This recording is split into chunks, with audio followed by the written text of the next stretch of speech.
Good afternoon. It's once again 5:30 on a Friday, and this is your host, Congressman Danny Davis, for the next 25 minutes of Hotline 21, the most interactive television show known to humankind.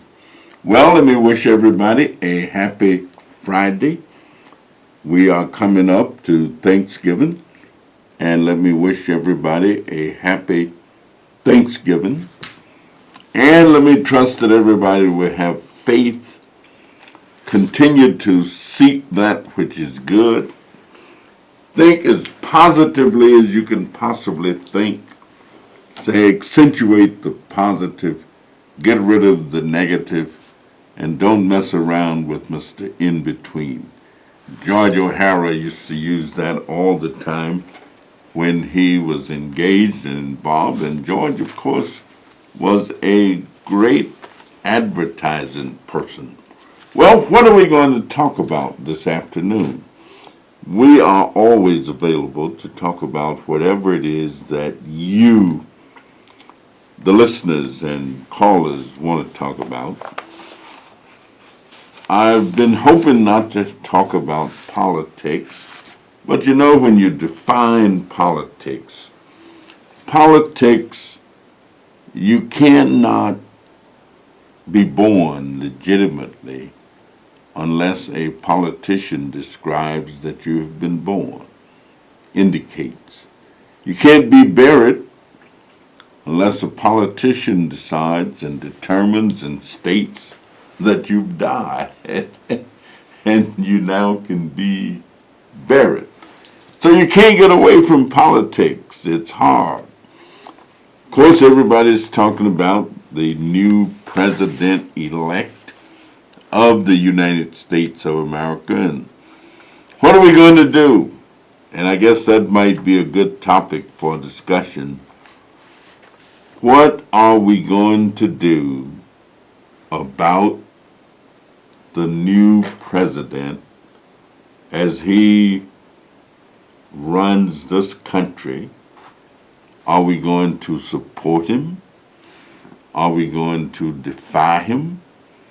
Are we going to work with him when we can? Are we going to say that he's right when he's right and say that he's wrong when he's wrong?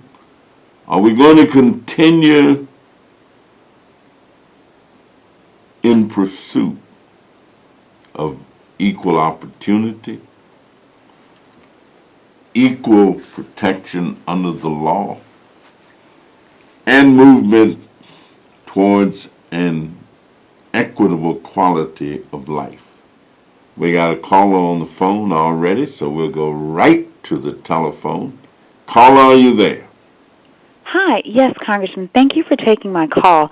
I wanted to get your opinion on the recent calls to abolish the Electoral College. People have described it as antiquated, and in this election as well as the 2000 election, basically saying it's responsible for having elected the wrong president. So I just wanted to get your ideas on what we should do with the college. Well, let me just say that the Electoral College has been with us now for a long time. As the Constitution was being put together, there was always a great deal of concern about representation and whether or not there would be equal representation. Of course, the first big compromise we had was called the Great Compromise, and that's where it was decided that every state would have 2 senators without regard to its size or population, but every state would have representatives in the House based upon its population. And that's because the small states thought that the big states would dominate them and they wouldn't have real opportunity. And so the Electoral College was put together as a way of, at that time, trying to make sure that minorities, and when I say minorities, I don't mean race and ethnic origin. I mean that small population groups, small states, would have adequate and fair representation. So we have a system now where a person can actually win the most electoral votes and yet not become president. There's frustration with that idea and that concept. Do I think we're going to abolish it? Not anytime soon. Do I think we're going to see any alteration in it? Not anytime soon. Is it something to talk about and be talked about? I think we will do that. Do I think it's fair? Well, you know, fairness is like beauty, oftentimes in the eyes of the beholder. If you ask a worm, is it fair for birds to eat worms? You'll get one answer. Turn around and ask a bird the very same question. You get another answer. So fairness is often in the thinking of who is describing a situation. Of course, worms don't think it's fair for birds to eat worms. Of course, birds think it is fair for them to eat worms so that they can live. I think it's a situation that calls for continuous discussion, and maybe as we keep talking about it, we will see some other way to determine that this is what makes sure that when we elect a president, every person will have one vote, and that person's vote will count as much as any other person's vote, but no more nor no less. So I think it's a great topic for discussion. I don't think anything is going to happen with it soon. We got another caller on. I'll go to you. Caller, are you there? Hello. Yes. I would like to know who picks the members of the Electoral College? Well, the leadership of the different political parties, for example, in the state of Illinois, the electors are chosen by the majority leader of that party, and that person has been Michael Madigan, who is not only the Speaker of the House, but is also the chairman of the Illinois Democratic Party. And Illinois votes for a president more democratic than not. And so the party selects the most influential person, though, in the party, of course, is the party chairman. And so Speaker Michael Madigan is the most influential member of the Illinois Democratic Party. And we'll go right to the phone for our next call. Caller, are you there? Good evening, Dr. Davis, U.S. Representative, 7th District. I say it is about time to change the way we elect a president, because before the Electoral College, now stop me if I'm wrong, it was made in such a way so it wouldn't take no weeks to find out who was the president. And we need to have where every vote will count. Because when you go toward the Electoral College, we have people going towards certain states like California and Florida and Ohio, because why they have certain numbers in terms of Electoral College. Let me ask you this now. Let me ask you, are you suggesting that whoever get the most popular votes should be the person who becomes president? Yes. Okay. It should be, because we're not living back in the 50s or the 60s. We have more modern means of being able to count the votes. We did not have that back there then. And we should be able to see, what I really think what is happening, where we got things right now, it is done in a very racist manner. Because when you got certain states that can control who be the president, and you're letting certain people in certain positions able to control and manipulate it, I have a problem with that. That's Let me ask you this. Let me ask you this question. Do you think it's fair the way we select senators and representatives? Every state will get 2 senators if they don't even have enough members of that state. I don't have a problem. I don't have a problem with that. But it's time that we change how we elect our president right now. Because you look and see what's happening right now. People are upset because we got certain states that can control who the next president is going to be. And when you look, when they do their campaigning and all that, they put money in certain states. They do research by certain states. And you look at the polling. The polling did not catch what was really going on. Now, if I'm wrong about anything, set me straight. I make mistakes. That's the reason why they put erasers on pencils. If we had every vote count, guess what? Probably the polling would have been taken totally different. Well, I think you are certainly correct in terms of that kind of analysis.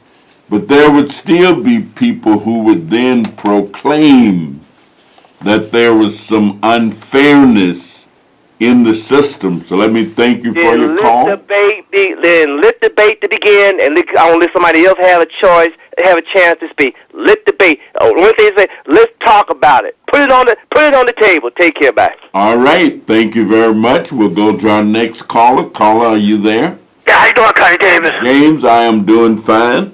Okay, now, you know Donald Trump, right? I know President Donald Trump. He said, when everybody said they're going to send the other people back to their own country, right? Well, he said he's going to send a lot of people back to Mexico. I don't hear, when he said that, when he said he's going to send illegal immigrants back to their own country, why do they go take a trip to their country, and if he wants to send them back, why do they go there?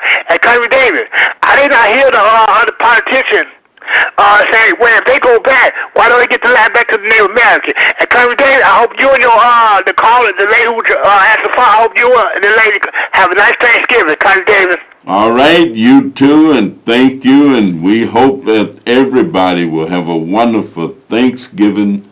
And I'm going to try to have just a little bit of turkey, little dressing, good solid vegetable salad, and I wouldn't mind a little bit of soup. So I'm going to try to eat carefully and not too much, but I would like to have a good slice of potato pie. Caller, are you there? Hello, Yes. Congressman. Yes. What is the purpose of the popular vote if the electoral vote is going to decide? Well, the purpose of the popular vote is to determine who win, though in some places who will win the electoral vote.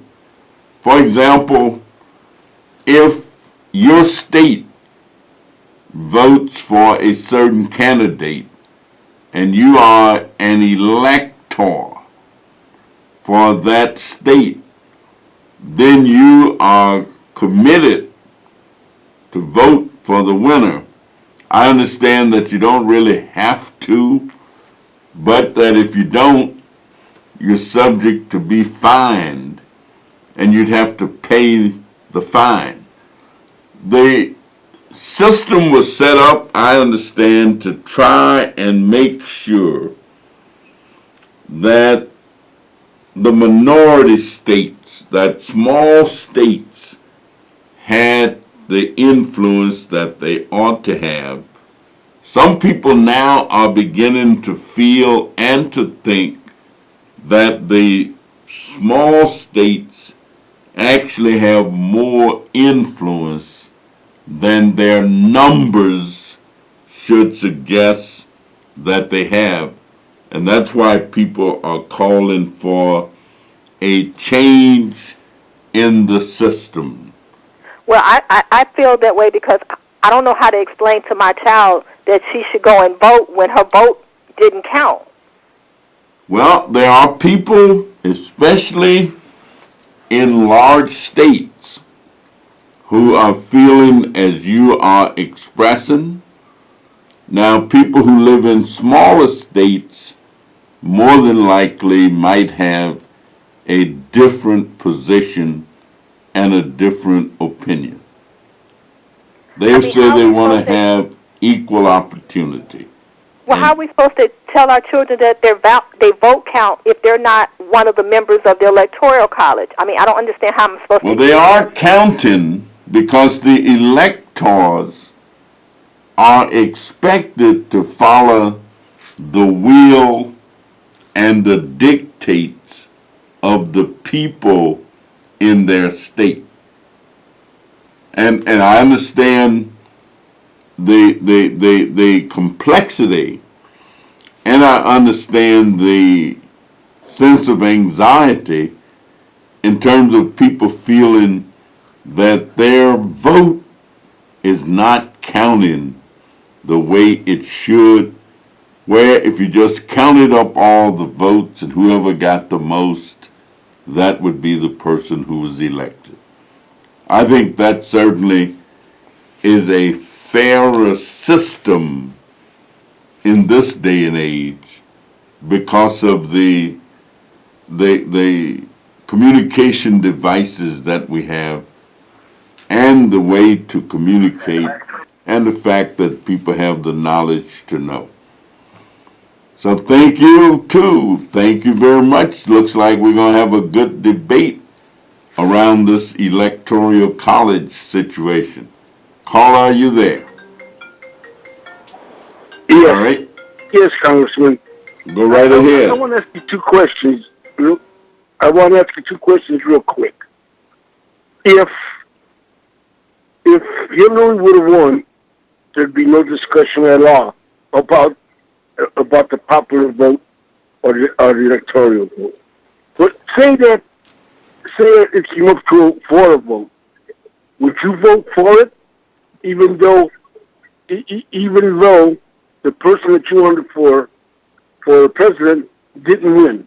Would you still vote for it? Well, if I was an elector and had been chosen to be an elector, I would end up voting for Hillary Clinton because my state voted for Hillary Clinton.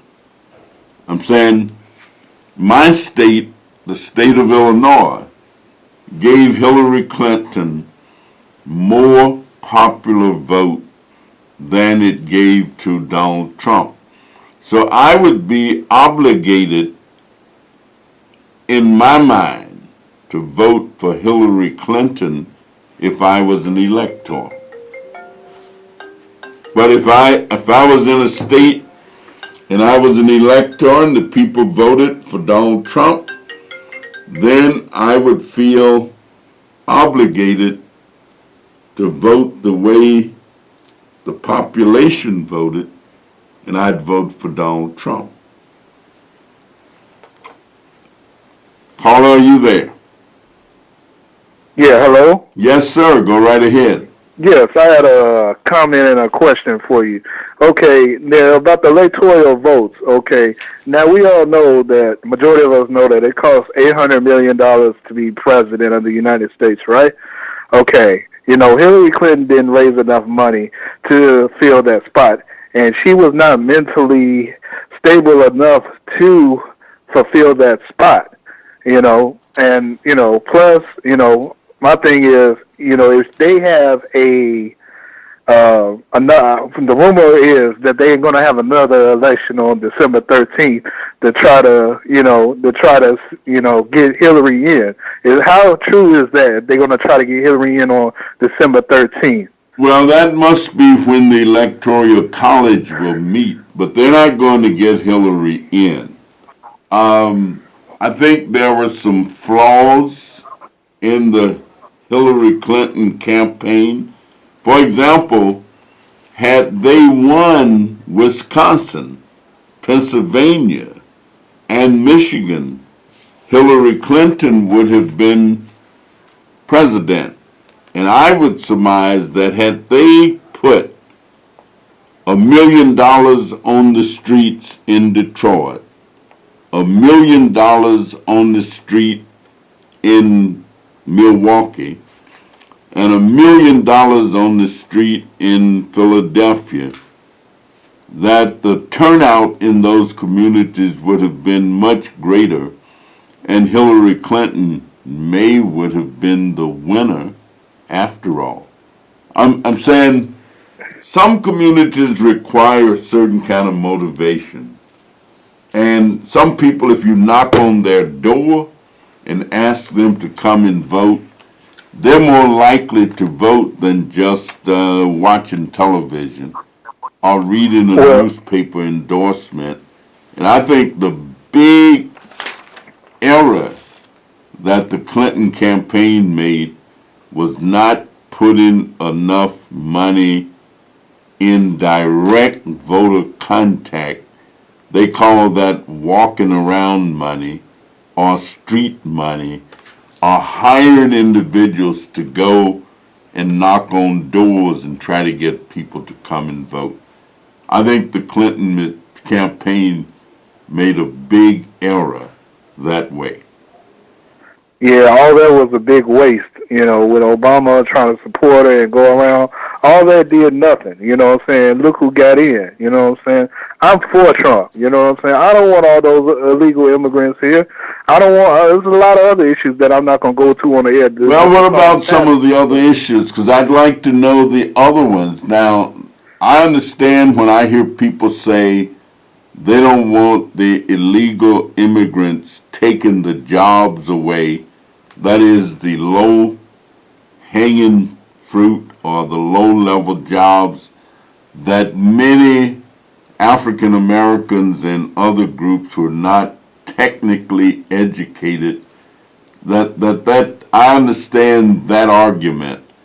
What else was it about Trump that you liked? Well, I like the stuff about about bringing the jobs back here, and then him not supporting the no offense to you or anybody on the air, but the LGBT rights or whatever like that. All. So you think that he I have, real severe issues with that, because if I'm working with them and they're making a joke about me and I don't even know this person, I'm not going to say where I work. Why can I fire back and say something about them? An insult is an insult, right? All what I'm saying? If we have freedom of speech, why can't we say something about them when they talk about us? Well, let me ask you this. It's neck and neck here. Do you think Trump will really bring any jobs back to the United States? Well, to be honest with you, yes, he will, but most of us African Americans won't qualify for those jobs. Well, I asked this question about if he will. If he was so interested in doing that, why did he have so much of what he sell made in other countries? Well, because of Obama, because it all is stemmed from Obama, making them go overseas. You know how many African Americans and other races were unemployed, more homeless people out on the street because he was in office? More of those jobs were in China now, Korea. But those jobs were going to China. We're going to run out of time, so please next week call right back so we can continue. But those jobs were... Happy Thanksgiving. Okay, thank you. Many of those jobs were going out of the United States before Barack Obama, almost any piece of clothing that you put on is made someplace other than in the United States. Great discussion, good questions, good answers. Everybody have a wonderful Thanksgiving, and we'll see you next week.